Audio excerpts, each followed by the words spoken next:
नमस्कार। पाकिस्तान की सेना से लेकर आतंकियों के ठिकानों को तबाह कर डाला।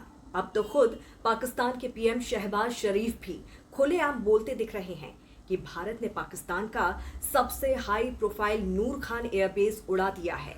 पाकिस्तान भारत के हमले से बैकफुट पर है। दावा तो ये भी किया जा रहा है कि भारत ने पाकिस्तान के किराना हिल्स में मौजूद न्यूक्लियर साइट उड़ा दी है, जिस वजह से वहां रेडियो एक्टिव रिसाव हो रहा है। जी हाँ, लेकिन भारत इतने भर से मानने वाला नहीं है। भारत जंग से पहले ही सिंधु नदी का पानी रोक चुका है। पाकिस्तान के साथ किसी भी तरह के कारोबार पर रोक लगा चुका है और अब भारत वो कार्रवाई करने जा रहा है जो दुनिया में मिसाल बनेगी, दुनिया को हिला कर रख देगी, क्योंकि पहली बार भारत की टीम इंडिया मिलजुल कर अब पाकिस्तान पर इंटरनेशनल प्रहार करने जा रही है। पाकिस्तान को अंतर्राष्ट्रीय मंचों पर बेनकाब करने के लिए भारत की सभी पार्टियां एक साथ आ चुकी हैं। सभी राजनीतिक पार्टियां अपने अपने सबूतों के साथ दलीलों को धार दे चुकी हैं। भारत ने अब पाकिस्तान को दुनिया के सामने पूरी तरह से उजागर करने की तैयारी कर ली है।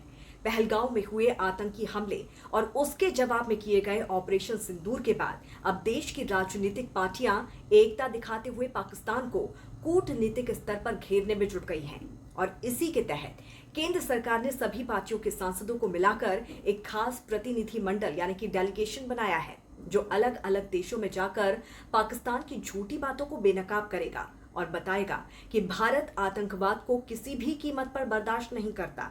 पहले आपको बताते हैं कि इस लिस्ट में कौन कौन से नाम हैं। सरकार ने 7 सांसदों को मिलाकर ये सर्वदलीय प्रतिनिधि मंडल तैयार किया है। ये सांसद अलग अलग देशों की यात्रा करेंगे और वहां की सरकारों को भारत की बात समझाएंगे।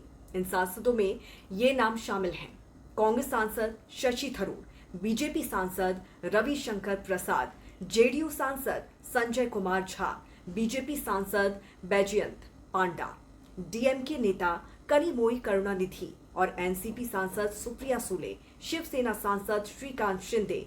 ये प्रतिनिधि मंडल अमेरिका, ब्रिटेन, दक्षिण अफ्रीका, कतर और संयुक्त अरब अमीरात जैसे देशों की यात्रा करेंगे। ये दौरा 22 मई के बाद शुरू हो सकता है। संसदीय कार्य मंत्री किरण रिजिजू ने सोशल मीडिया पर बताया कि भारत के लिए ये एक अहम मौका है जब सभी पार्टियां एक साथ खड़ी होकर आतंकवाद के खिलाफ एक मजबूत संदेश दे रही है।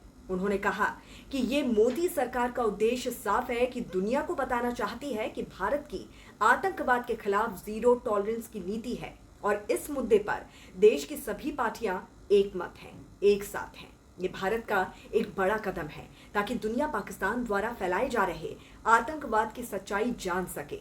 हालांकि सरकार की ओर से जिन सांसदों को विदेश भेजने का फैसला हुआ है उनमें कांग्रेस के सांसद शशि थरूर का नाम भी है और उन्हें अमेरिका और कुछ यूरोपीय देशों की जिम्मेदारी दी गई है, लेकिन कांग्रेस पार्टी की ओर से जारी सूची में उनका नाम शामिल नहीं है, जिससे हलचल मच गई है। तो क्या राय है इस पर आपकी जरूर बताइए। जुड़े रहिए राष्ट्रीय टीवी के साथ। नमस्कार।